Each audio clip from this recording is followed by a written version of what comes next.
Pour l'exercice sur les nombres premiers, je rajoute une classe, son constructeur,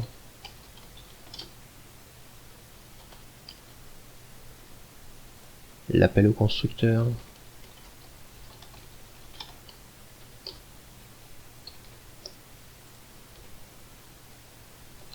et dans un premier temps, l'utilisateur doit saisir une valeur, donc j'ai besoin d'un scanner.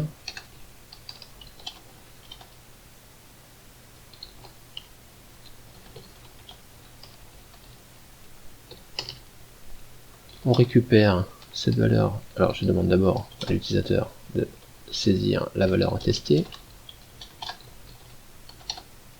Je récupère cette valeur dans une variable que j'appelle nombre, une valeur entière. Et pour voir si le nombre est premier ou pas, je vais utiliser un algorithme très simple, un peu naïf, qui consiste à regarder si ce nombre est divisible par toutes les valeurs possibles entre 2 et lui-même, enfin une valeur juste avant. Donc pour ça, j'utilise une boucle for qui commence à la valeur 2, qui s'incrémente tant qu'on est inférieur au nombre, et on s'incrémente de 1 à chaque tour de boucle. Donc l'algorithme est le suivant: si nombre est divisible par i, donc ça s'écrit de la manière suivante: si le reste de la division par i est égal à 0, le nombre n'est pas premier puisqu'il est divisible. Je vais créer une nouvelle variable booléenne, donc qui valent vrai ou faux, pour me souvenir si le nombre est premier ou pas à la fin de toute cette boucle. Donc au début, je suppose que le nombre est premier, et s'il arrive qu'il soit divisible, dans ce cas-là, il n'est plus premier, donc cette variable, je la mets à false. À la fin de cette boucle, il me reste à regarder la valeur de est premier. Si elle est vraie, c'est que le nombre est premier.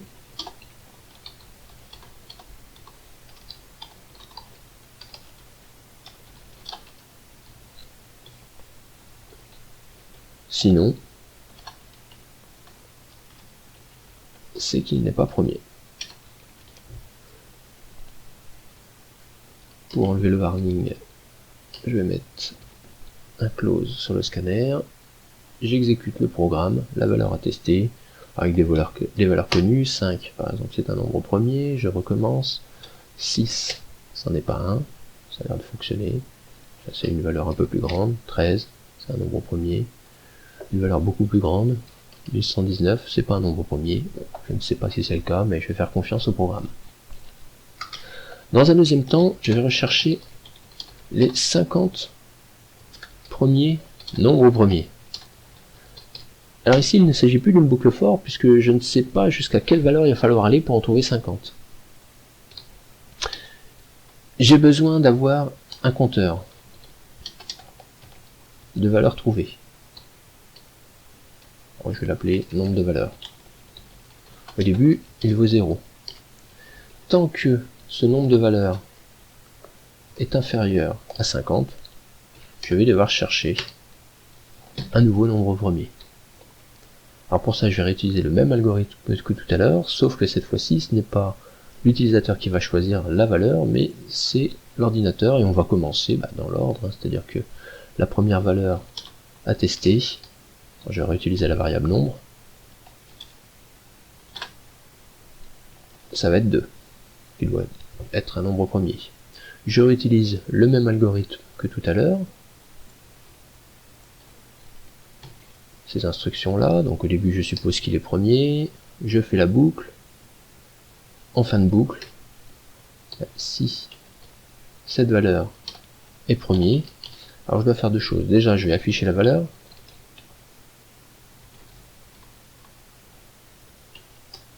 donc cette valeur c'est nombre,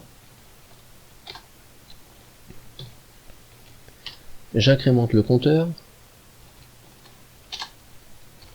de 1 et je passe à la valeur suivante. Donc nombre est incrémenté de 1. Alors avec une boucle while, il y a toujours le risque qu'elle ne se termine jamais. Bon, on va supposer quand même qu'il arrivera bien à trouver 50 valeur de nombre premier. On va lancer le programme. Alors, pour cette première partie, la voilà. Et voici donc normalement les 50 nombres premiers à partir du début. Ça s'arrête à 229.